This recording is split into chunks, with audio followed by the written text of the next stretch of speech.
प्रभु मैं मन फिर आता हूं, मैंने बहुत बड़ा अपराध किया, मैंने पाप किया, मैंने गुनाह किया, ये वर्णन करने का टाइम नहीं है। जब हम कुछ चीजों को घोषणा करते हैं, हिम्मत के साथ में घोषणा करना है। जब हम गीतों को जब गाते हैं यीशु के पीछे में, सचमुच में आप यीशु के पीछे चलते हैं, तो आप घोषणा कर सकते हैं कि मैं ना लौटूंगा। आप पूरे खुले हृदय के साथ बोल सकते हैं।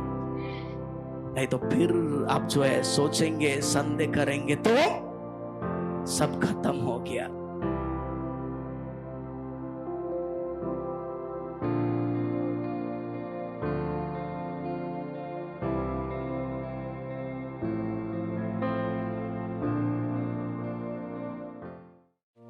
हर एक विश्वास करने वाले विश्वासी, आप परमेश्वर के ऊपर में विश्वास करते हैं और आप उसमें संदेह नहीं करना है। आपने प्रभु पर विश्वास किया और विश्वास के साथ में आपने उठा और चला, आप चल सकते हैं। लेकिन बाइबल कहती है अगर जाकर के आधा रास्ते में आपने संदेह किया तो क्या होगा? आपने वचन को सुना, उठा, चला, अपने एक जगह से अपने कोई दूसरे जगह में आप जा रहे थे, अब दूसरे की सहारा में जा रहे थे। अभी आपको लगा कि मैं परमेश्वर की सहारा में चलना चाहता हूं, वचन के अनुसार मैं चलना चाहता हूं, और आपने अभी क्या किया? आप एक दूसरे सहारा में आप जा रहे थे और आपने वचन को सुना और सुन करके उस सहारा को आपने छोड़ा और आप अभी वचन के अनुसार आप चल रहे हैं और उस सहारा को आपने छोड़ दिया है। लेकिन आगे आपका सफर आगे तक है। लेकिन जब आपके जीवन में जिस दिन संदेह आ गई और उसी दिन आप क्या हो जाएंगे? बोलिए क्या हो जाएंगे? डूबेंगे। पतरस को मालूम है ना, पतरस अभी नाव में जा रहा है, उस पानी में एक तो तैर सकता है, मुश्किल से कितना दूर तैरेगा, लेकिन अभी बहुत दूर जाने के लिए उसके पास में एक सहारा है, और वो सहारा क्या है? क्या है? नाव है। अभी ये नाव की सहारा जा रहा है, लेकिन आगे देखता है तो एक व्यक्ति है जो प्रभु को देख रहा है, तो हम तो नाव में चल रहे हैं, लेकिन प्रभु यीशु मसीह यूं ही पानी में, यूं ही जमीन में जैसे चलते हैं, ऐसे प्रभु यीशु मसीह यूं ही उसमें क्या कर रहा है? चल रहा है। सारे चेले लोग देख रहा है। उसके बाद में पतरस ने बोला, प्रभु मैं नाव की सहारा में चल रहा हूं, यदि तू ही है प्रभु तो मुझे पानी पर चलने की आज्ञा मुझे दे। तब यीशु मसीह ने उससे कहा आ। बोलिए आ। अभी यही एक शब्द उसके कान में पड़ा कि आ, एक ही शब्द सुना, पतरस तू आ। अभी यही आ शब्द इसके मन में प्रवेश कर गया और अपना, जिसमें पहले अपना सहारा था, उस सहारा को छोड़ा, मतलब नाव से पानी में उतर गया और आ से सिर से पांव तक उस आ शब्द से भरा हुआ है, आ जाओ।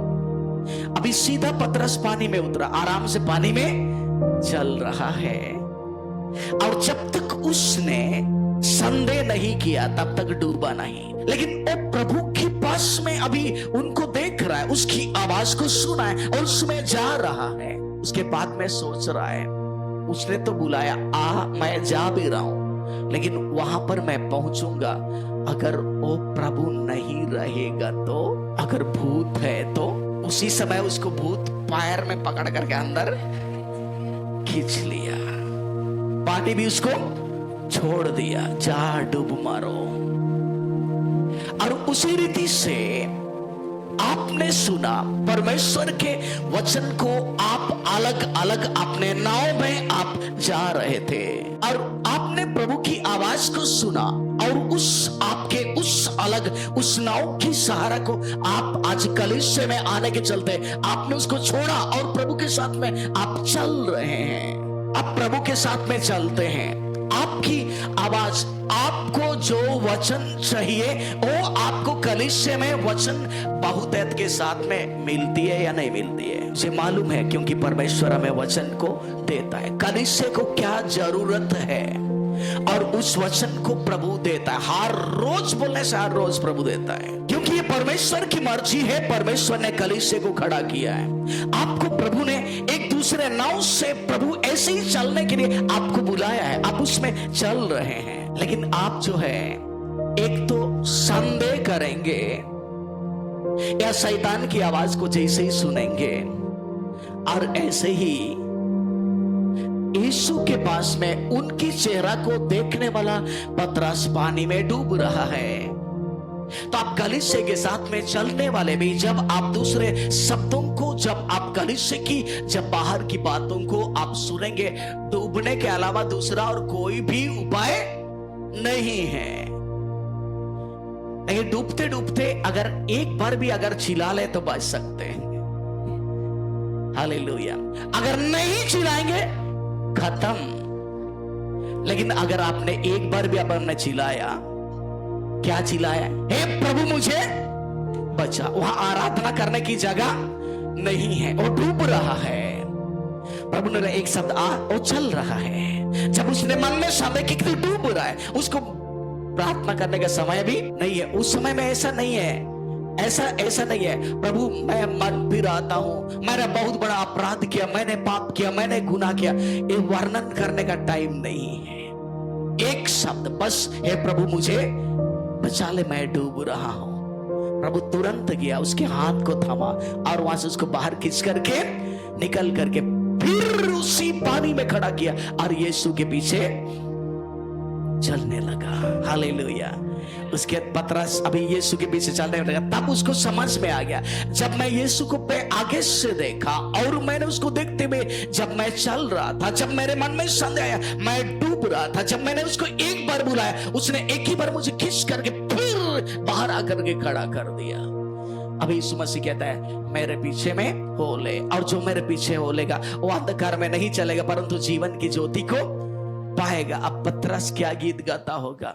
यीशु के पीछे मैं चलने लगा, यीशु के पीछे मैं चलने लगा, यीशु के पीछे मैं चलने लगा, न लौटूंगा, न लौटूंगा, न लौटूंगा, न लौटूंगा।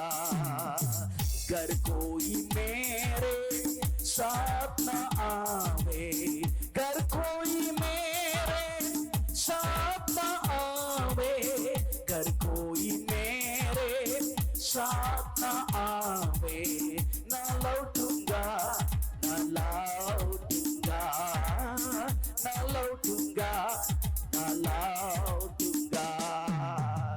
जब हम कुछ चीजों को घोषणा करते हैं, हिम्मत के साथ में घोषणा करना है। जब हम गीतों को जब गाते हैं यीशु के पीछे में, सचमुच में आप यीशु के पीछे चलते हैं, तो आप घोषणा कर सकते हैं कि मैं ना लौटूंगा। आप पूरे खुले हृदय के साथ बोल सकते हैं। नहीं तो फिर आप जो है सोचेंगे, संदेह करेंगे, तो